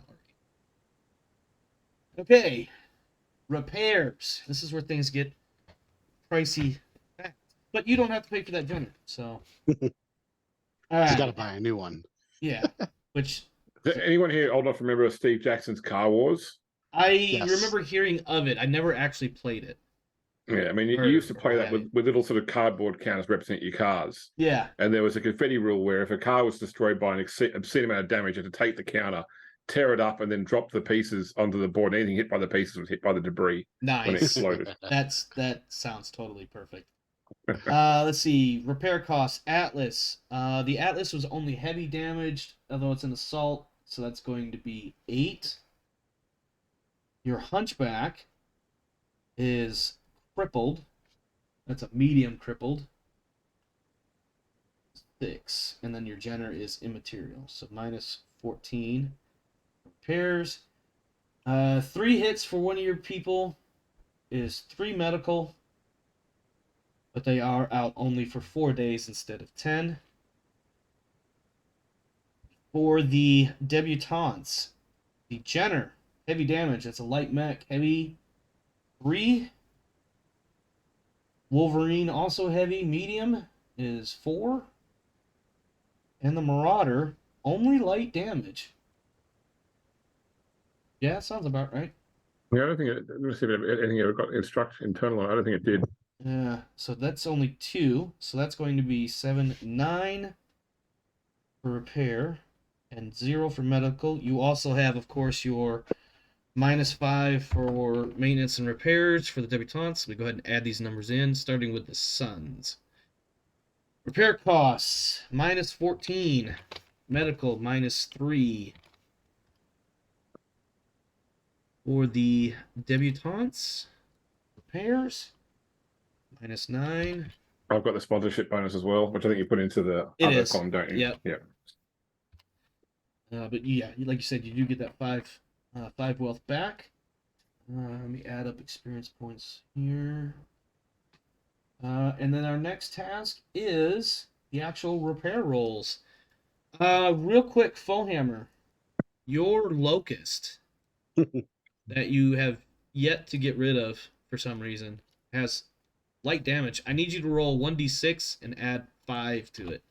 All right. On a 6 or higher, it degrades 1 additional.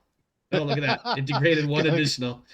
So now it is at medium damage. Now, you have a couple of techs roaming around.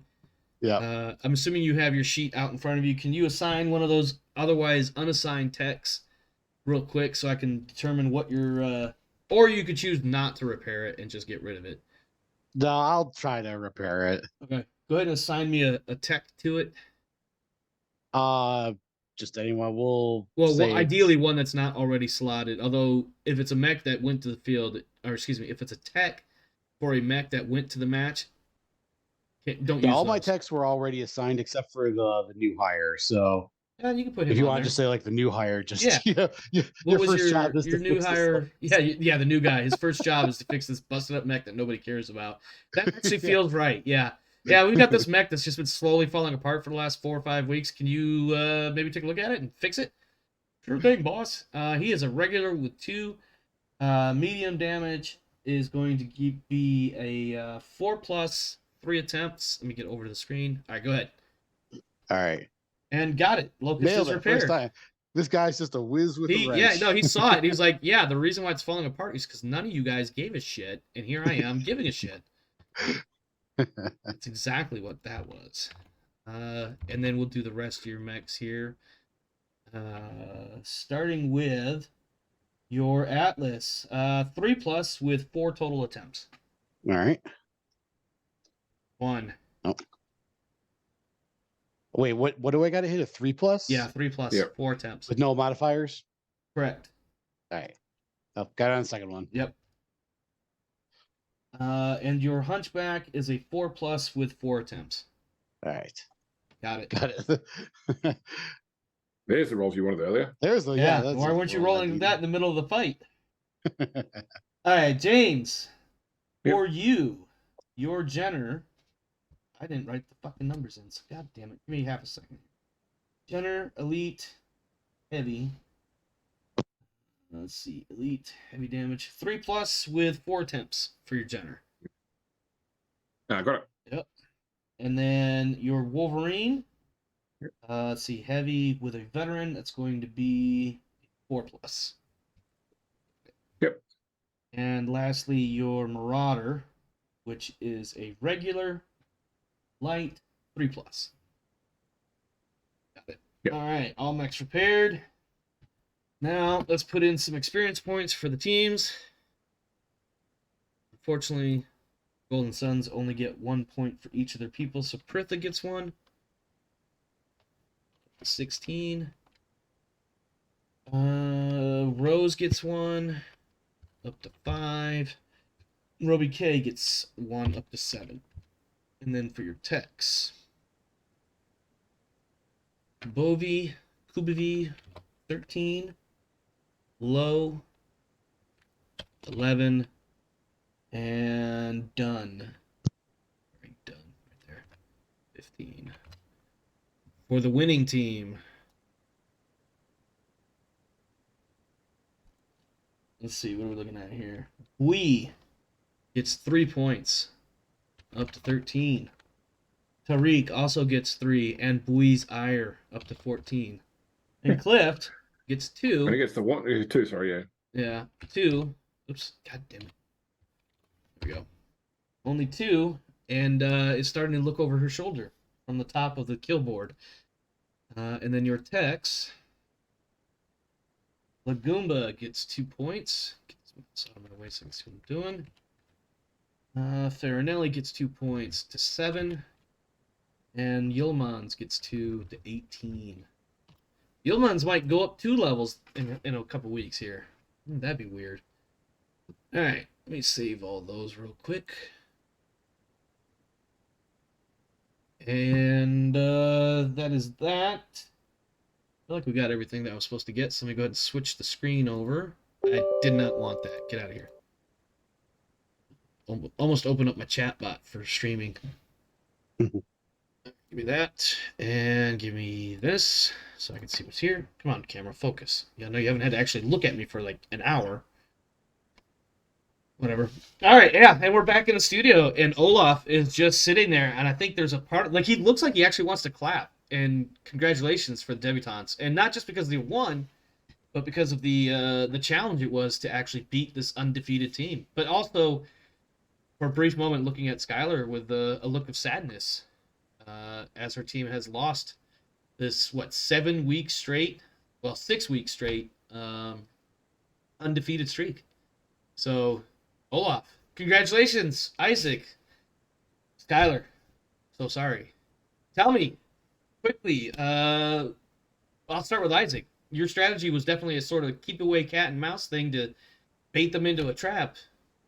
Clearly, yeah. I mean, as I said, my partner's been running the Sims on this combat for a little bit, and probably the one thing that changed between the Sims and now is actually the size of the arena. We're used to the 600 meter square arena that we get with the standard here, but now we had significantly larger space with this Golden Suns arena. So I have to thank the Countess for providing us the room to create a firing lane. And then, as you say, to sort of keep those distances out to the point where we could keep that Atlas neutered a lot of the time. And look, every time it did get a hit, it did massive damage with that autocannon. So that was really probably laser focus for our team. Yeah, and that autocannon is dangerous, especially in the hands of Miss Pritha, who has demonstrated previously multiple times her deadly accuracy with it. Not to mention her piloting skill and keeping that Atlas up, and she kept the Atlas in the fight the whole match. Skylar, so please extend our warm congratulations for her and the condolences for the other two pilots who unfortunately were shot out of their mechs tonight. And Skylar is probably she's probably like smoothing out the wrinkles in her dress. She's probably a couple deep breaths, just getting herself calm for the cameras. And yes, I don't know what it's like to lose. This is certainly a learning experience for the Golden Suns. We unfortunately had a couple of new pilots, which definitely came with some loner traits and didn't mesh well with the team. But as you already mentioned, this was just a masterclass of tactical execution by the Debutantes and your team. I'm sorry, out of character. Count Isaac, is that correct? Baron Isaac. So yes, definitely going to be a learning experience. We're going to have to look at options going forward, and definitely puts a new light on going into the match with the Dragonborn and how we might have to rethink our approach to that match and see how we can have the situation work better into our favor. But yes, absolutely a stunning. Well, I don't know if I call it an upset. Certainly from my perspective, this was something that was definitely a probably going to be an uphill battle for us coming into this, knowing what we were facing against and not having the right equipment or really the right field to be able to respond to what was brought by the Debutantes. So again, congratulations.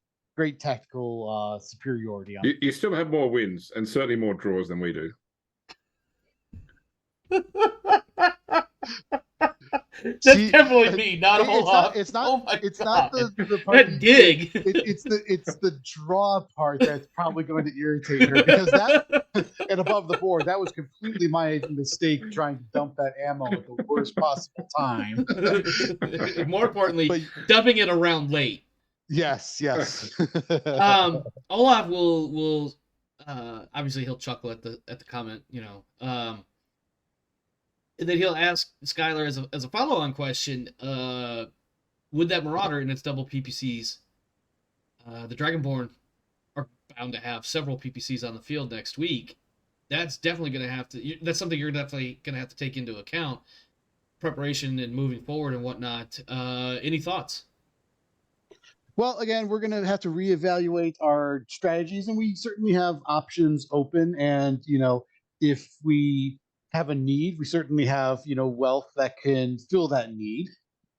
But I think the real challenge, as you saw in tonight's match, but also going into next week with the Dragonborn, is just losing some of our best talent after the match last week has certainly put us in a bind, and we're focused around Pritha's skills with the AC-20, and we're going to have to try to leverage that as best we can, but not get put into a situation where we're stuck in long range duels like we were tonight. Indeed. And of course, the Dragonborn also have recently suffered some personnel setbacks similar to what you're facing, or at the very least, depending on how this week goes, both teams could be bringing out a good pilot and 2 additional new, not as good pilots. Baron, for you, looking forward to the Honeybees match. With your performance here tonight, you seem like you've got a pretty solid team here. Should we expect a similar loadout next week? I'll have to look at how Luke does his match this week against the. He's up against the Nationals. Nationals. Yeah, I'll be interested to see how that match goes first, and we'll wait and see how that turns out, and we'll go from there. So, look, I think that certainly what we've got right now has worked to an extent, but also variety is the spice of life. So we need to make sure that the no, that's a different spice. That's the I'll talk about that in a minute when we're out of character. No, so I can't say just yet. Yeah, well, I'll be interested to see how Luke Labrador goes his match this week. Well, we'll all be looking forward to seeing how both teams perform, as well as the rest of the teams over the next couple of weeks as we move into the final phase prior to the playoffs. Gentlemen and lady, thank you again. Wonderful interviews, wonderful match. Please, again, my condolences and/or sympathies as needed to your teams. And oh, yep, I'm definitely getting the signal now. We're gonna have to go ahead and close this up. Looks like the next match. Go ahead, yes, please. Just extend a good luck to the Countess for her match next week, especially taking the field herself. I'd like to see the Golden Suns get up over the losing Dragon Ball myself personally, but I just want to wish you all the best luck. Yes, thank you, Baron, and good luck in your match as well. All right, and cut, action, scene, whatever. Real quick, before I forget, Melange. So I heard this the other day. I don't know how factually true it is, but when Frank Herbert was writing the Dune books, his wife was doing a lot of the editing, especially like in the early stages of his career, because he didn't have the money for anything more professional, or maybe she was a professional. I don't know. I believe it was actually her suggestion to use the French word melange, which is actually variety, for the name of this all-encompassing, all-powerful, all-valuable spice. And I heard that, and I was like, that's fucking hilarious. So in French, melange is specifically a variety of spices. Right. Yeah. And spice being the variety of life. Yeah. Yeah, it's a mixture of spices, or herbs and something as well. So yeah, so when I heard that, I was just like, wow, that's fucking amazing. That's awesome. Gentlemen, amazing match. Foe, I know you took a loss, man, but that was a really good match to watch, and I really hope you don't take this the wrong way. I enjoyed watching the Golden Suns lose finally. And not because you, but just like to shake up the standings a little bit more. Yeah, especially now when there's 4 teams in the 60 plus range, and the next 2 closest teams are tied for 35 or something like that. So hopefully, that's more interesting. Practice rolling initiative, I think, is probably the one improvement to do. Oh, James's cheekiness! I love it. And you know what's funny is that again, it goes back to losing those pilots that I had. I believe, if I remember correctly, they both had like a +1 or something on tactics. Yeah. So that was a big loss there just from that. And you can see that I still have the +2. And it didn't help me much. Pritha. Yeah, it didn't help me much either. And I'm not even trying to be funny when I say that. Like, it just didn't help you that much. Yeah, just the rolls were bad, and not just the the initiative rolls. All my rolls for rolling to hit was just bad too. But again, to give credit where credit's due, that was a masterclass performance there by James, and I expected no less. Just being right on the edge of knowing how many hexes away I was, knowing where my firing ranges were, and being able to basically, I mean, I knew I had to close to close range. That's the way my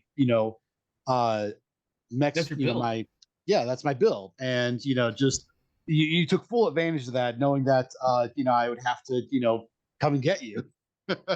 And just I got to thank you for letting me do DFA on a Jenna too. That was amazing.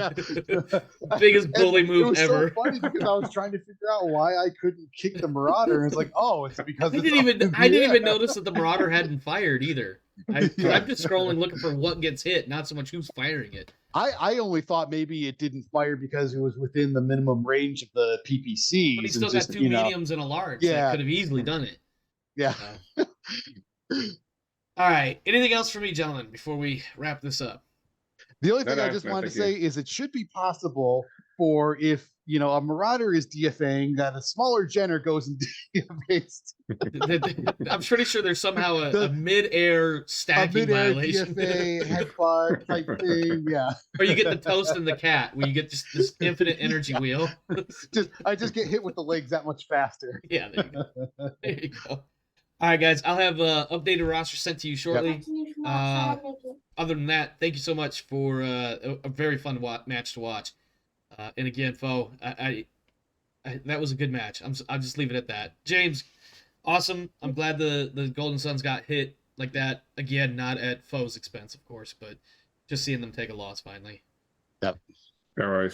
All right. Thank you. Thank you. I am going to close it. So, last seconds, anything for me or the viewers? Nope. Have a good night. All right. Have a good one, my friends. Stay safe out there. We'll be back again soon. Just get on the Discord. You'll find out so much more there. And that was literally the last thing they heard. I just hit the wrong button.